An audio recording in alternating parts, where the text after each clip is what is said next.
NHM ಸಿಬ್ಬಂದಿಗಳನ್ನು ತೆಗೆದು ಹಾಕಿರುವ ಬಗ್ಗೆ ವರದಿ ದಿನಾಂಕ 29/2022 7/12/2023 ದಿನಾಂಕದಂದು ಡಿಎಚ್ಒ ಜಯಶ್ರೀ ಎಂಇಯವರು ಎನ್ಎಚ್ಎ ಸಿಬ್ಬಂದಿಗಳನ್ನು ನೇಮಕ ಮಾಡಿಕೊಳ್ಳುವ ಕುರಿತು ಪತ್ರಿಕೆ ಪ್ರಕಟಣೆ ಹೊರಡಿಸಿದರು.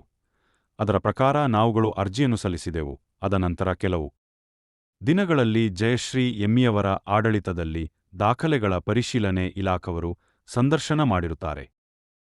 ಸಿಬ್ಬಂದಿಗಳನ್ನು ಕಾನೂನುಬಾಹಿರವಾಗಿ ಆಯ್ಕೆ ಮಾಡಿಕೊಂಡಿದ್ದಾರೆಂದು ಹೇಳಿ ಕರ್ತವ್ಯದಿಂದ ಬಿಡುಗಡೆ ಮಾಡಿರುವ ಕುರಿತು ಮಾನ್ಯರೇ, ಮೇಲ್ಕಾಣಿಸಿದ ವಿಷಯಕ್ಕೆ ಸಂಬಂಧಿಸಿದಂತೆ ಈ ಕೆಳಗೆ ಸಹಿ ಮಾಡಿರುವ ಎನ್ಎಚ್ಎಂ ಸಿಬ್ಬಂದಿಗಳಾದ ನಾವುಗಳು ತಮ್ಮಲ್ಲಿ ವಿನಂತಿಸಿಕೊಳ್ಳುವುದೇನೆಂದರೆ, ದಿನಾಂಕ 29/2022, 2/9/2022, 7/12/2023 ಈ ದಿನಾಂಕದಂದು ಡಿಎಚ್ಒ ಆದಂತಹ ಡಾಕ್ಟರ್ ಜಯಶ್ರೀ ಎಂಇಯವರು ಎನ್ಎಚ್ಎಂ ಸಿಬ್ಬಂದಿಗಳನ್ನು ನೇಮಕ ಮಾಡಿಕೊಳ್ಳುವ ಕುರಿತು ಪತ್ರಿಕಾ ಪ್ರಕಟಣೆಯನ್ನು ಹೊರಡಿಸಿದ್ದರು.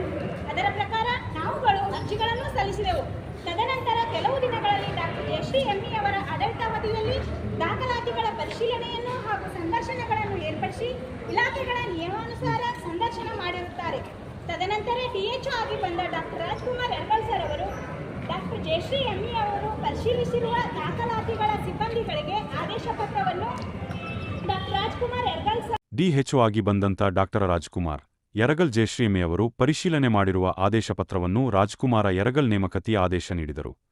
ಅದೇ ರೀತಿ ನಾವು ಸುಮಾರು 9 ತಿಂಗಳುಗಳ ಕಾಲ ಸೇವೆ ಸಲ್ಲಿಸಿ ವೇತನ ಪಡೆದುಕೊಂಡಿರುತ್ತೇವೆ. ಅದರಲ್ಲಿ ಡಿಎಚ್ಒ 7 ತಿಂಗಳು ಅಧಿಕಾರ ಅವಧಿ, 2 ತಿಂಗಳು ಜಯಶ್ರೀ ಎಂಇ ಅಧಿಕಾರ ಅವಧಿ ವೇತನ ಪಡೆದಿದ್ದು ಇರುತ್ತದೆ.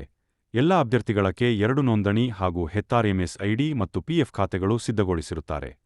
ಇಷ್ಟೆಲ್ಲ ವಿಷಯಗಳು ಗೊತ್ತಿದ್ದರೂ ನಮ್ಮ ಆಯ್ಕೆಗಳು ಅನಧಿಕೃತವಾಗಿದೆ ಎಂದು ಸಿಒ ಅವರಿಗೆ ಮನವಿ ಸಲ್ಲಿಸಿ ನಮಗೆ ಕೆಲಸದಿಂದ ವಾಜಗೊಳಿಸಿರುತ್ತಾರೆ. ಇದರಿಂದಾಗಿ ನಮ್ಮೆಲ್ಲರ ಕುಟುಂಬಗಳು ಬೀದಿಗೆ ಬಂದಿರುತ್ತದೆ.